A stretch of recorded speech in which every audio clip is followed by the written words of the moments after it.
all NBA players are broke within 5 years of retirement. This was the observation of former NBA star O'Donnell Foyle, author of Winning the Money Game.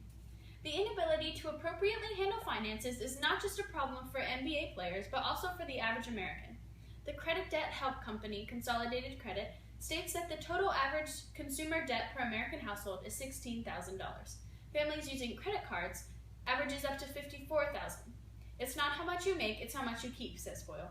If all these professional athletes had the proper financial education, they might not have had trouble dealing with their quickly acquired income. With this education, the average American would be able to make better choices with his finances and possibly have an easier time paying off his debt. Because I am pursuing an advanced high school diploma, I will not have enough hours in my school day to fit in the personal finance class being offered at my private school. I see this as a problem. As far as I'm concerned, a personal finance course is the most useful class of any high school classes.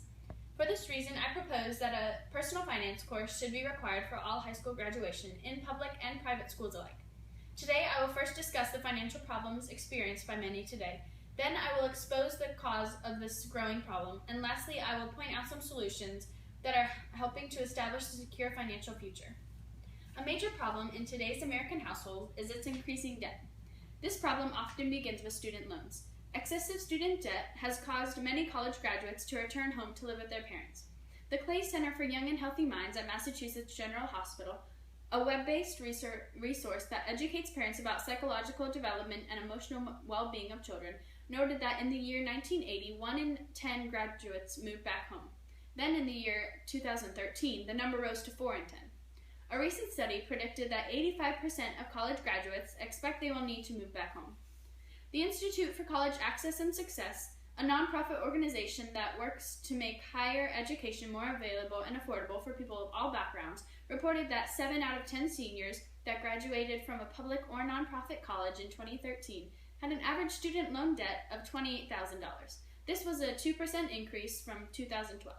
This increasing college debt caused many huge problems for these young people trying to start families. 1 in 5 Americans ages 18 to 24 report that they are in debt hardship, and 26% of Americans admit to not having paid some bills on time.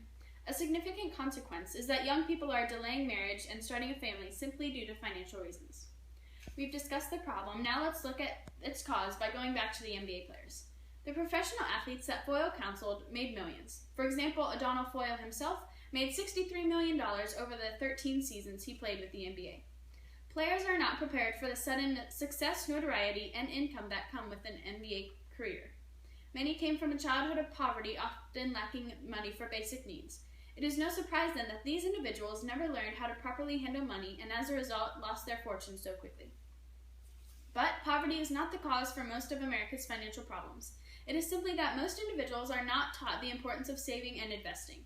In Pacific Standard's March 2013 article, 5 Big Reasons Why Americans Don't Save Their Money, the cause of our nation's economic woes is not due to unemployment, but to lack of savings, which are essential to face life's emergencies. In 2011, the National Bureau of Economic Research reported that 44% of Americans say they would have trouble coming up with $2,000 in 30 days if they needed to. These financially fragile households are one medical bill or one busted furnace away from bankruptcy. Additionally, savings aren't just important for buffering life's emergencies. Research shows that financial assets, more than income, are a strong predictor of upward mobility. They are also crucial later in life. In 2010, 75% of Americans who were approaching retirement age, many of them in the tidal wave of aging baby boomers, had less than $30,000 in their retirement accounts. According to economist Teresa Ghilarducci, about half of middle-class workers will live out of their golden years on a food budget of about $5 a day.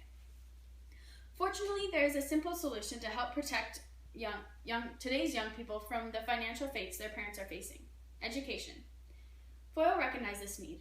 After retiring from the NBA as a player, Foyle became the director of player development, mentoring and educating the young athletes. In 2003, Foyle founded the Kerosene Lamp Foundation, with a mission to empower youth to grow into healthy and well-educated adults by using basketball to reach children to teach them about financial matters. Other sports have taken similar measures to help young athletes become financially literate. For example, the website PracticalMoneySkills.com promotes a free educational video game called Financial Football. This game was developed by former NFL running back Mark Ingram, along with Visa and the NFL. It was created to improve the money management skills of high school and middle school students. In the game, the player tries to get to the end zone and score by answering financial questions correctly. Players learn how to set a budget, use credit wisely, and save for retirement. The need for financial education has been recognized as important for all students, not just athletes. The Council for Economic Education notes that states with required financial education courses are more likely to save, less likely to max out on their credit cards or make late credit card payments, more likely to pay off credit cards each month, and less likely to become compulsive buyers.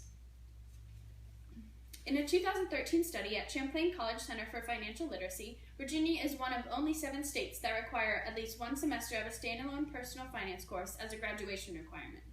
It is no coincidence, then, that these same 7 states scored the only A's on the National Report Card of Financial Literacy, suggesting that 43 states are still struggling to increase their standards concerning financial education. Today we looked at the financial problem that many are facing. Then we examined the cause of these problems, and finally we discussed how financial education as the means to establishing a secure financial future in the lives of young people. Although I will not be able to take the personal finance class offered by my high school, I have been fortunate that my dad has modeled positive financial habits for me to follow. Hopefully, the efforts by schools and professional sports organizations will pay off in the financial lives of future generations as well.